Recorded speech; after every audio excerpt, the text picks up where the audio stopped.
Students don't usually struggle with induction proofs which involve differentiation, and that is because most AAHL students, they have a strong background in calculus because they know how much calculus is contained in all three papers in the IB exams. However, let this be a slightly more challenging induction proof with differentiation type of problem. In this exercise, we need to show or to prove that the nth derivative, and this is a notation for the nth derivative with respect to x, of this function right here is equal to this, 2 to the n e to the x sine of root 3 times x. This x is not inside the root, plus n pi over 3 for all positive integers. And as you know, the same 5 steps are involved in any induction proof exercise. You have the propositional function, which is actually already written here. You have the base case, which in this case is p of 1, given that we're talking about positive integers. The first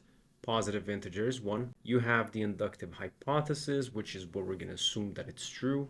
You have the inductive step, which is the most demanding step. And then you have the conclusion, which is just vomiting the answer, vomiting that sentence that shows up in every induction proof exercise. Now, I had already written the propositional function here. There's no secret here, but it was already here. So let's just jump to the base case, which is the second step in this process. As mentioned before, in the base case, we're going to evaluate p of 1. On the left-hand side, we will differentiate this function using differentiation rules, those being power rule, the chain rule, product, or quotient, whatever makes sense for this exercise. In this case, we have a combination of product and chain. So we have these two pieces, e to the x and sine of root 3 times x. The derivative is the derivative of e to the x, which is just e to the x, times sine. We leave this the way that it is, plus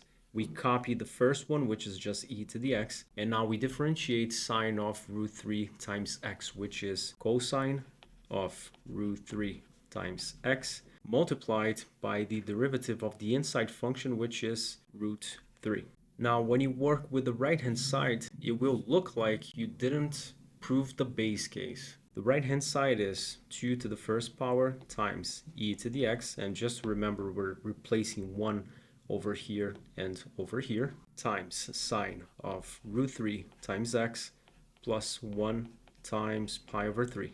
And knowing that this can be rewritten using the following identity as sine of root 3 times x times cos of pi over 3 plus sine pi over 3 times cos of root 3 times x, and also knowing that this is the same as root 3 over 2, and this is equal to 1 over 2. We have the following: 2 times e to the x, sine of root 3 times x divided by 2, plus cosine of root 3 times x divided by 2 times root 3.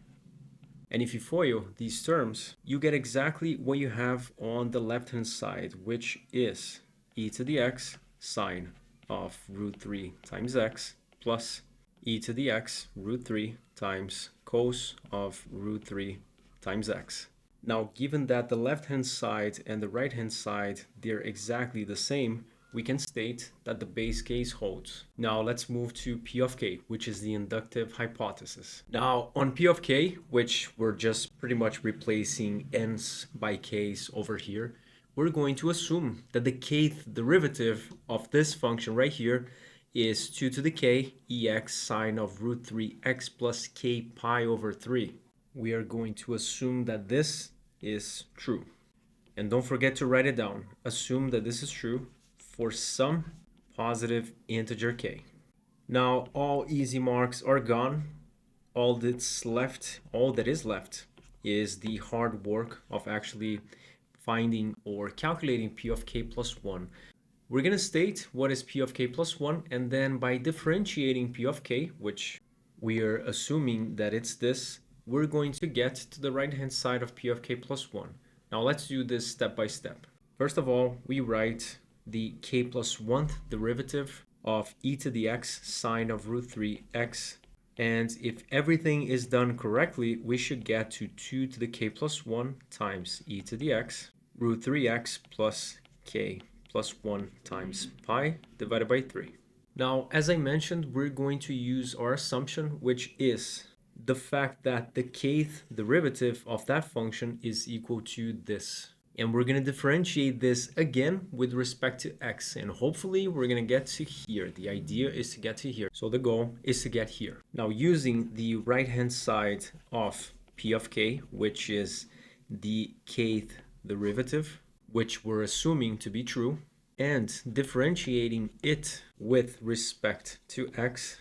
And the reason why that works is that if you differentiate k times and then another one, that means that you're differentiating k plus 1 times.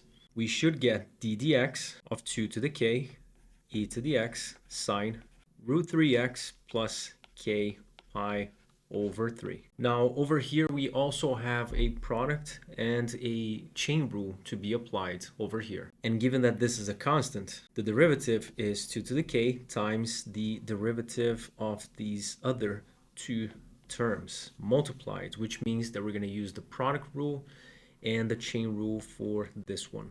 So we have the derivative of e to the x times the sine function, which has a k here, there you go, plus e to the x times the derivative of the sine, which is cosine of root 3x plus k pi over 3 times the derivative of the inside function, meaning the derivative of this. The only thing that multiplies x over here is root 3. Therefore, the derivative of this is equal to root 3.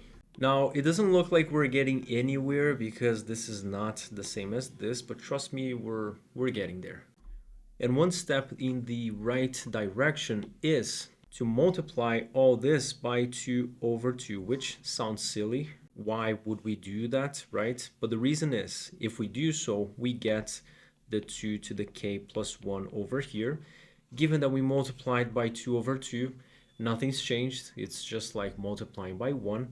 And also, we still have this 2 in the denominator. We can FOIL it, which means that we're going to have half of e to the x sine plus root 3 over 2 e to the x cos, which starts to resemble the process that we went through in the base case. But let's see that happening. So we have 2 to the k plus 1 times half e to the x sine of root 3x plus k pi over 3 plus root 3 over 2 e to the x cosine of root 3x plus k pi over 3. Now, another thing that you can do to make this a little bit simpler is to factor out the e to the x, which gives us this.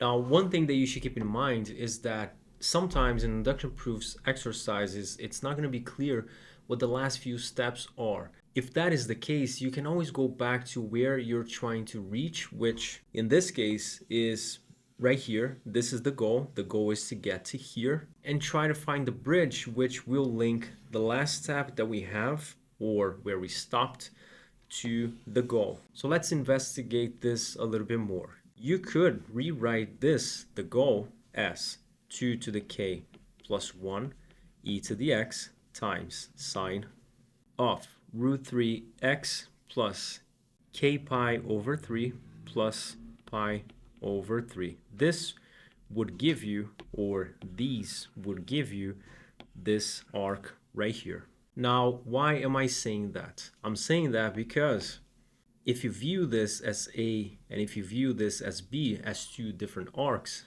what you have here is again sine of A plus B. And we did use this identity before when we were proving the base case, which means that this is the same as sine of A cos of B plus sine of B cosine of A, which can also be rewritten given that cosine of pi over 3, which is 60 degrees, is 1 over 2, and sine of pi over 3 is root 3 over 2.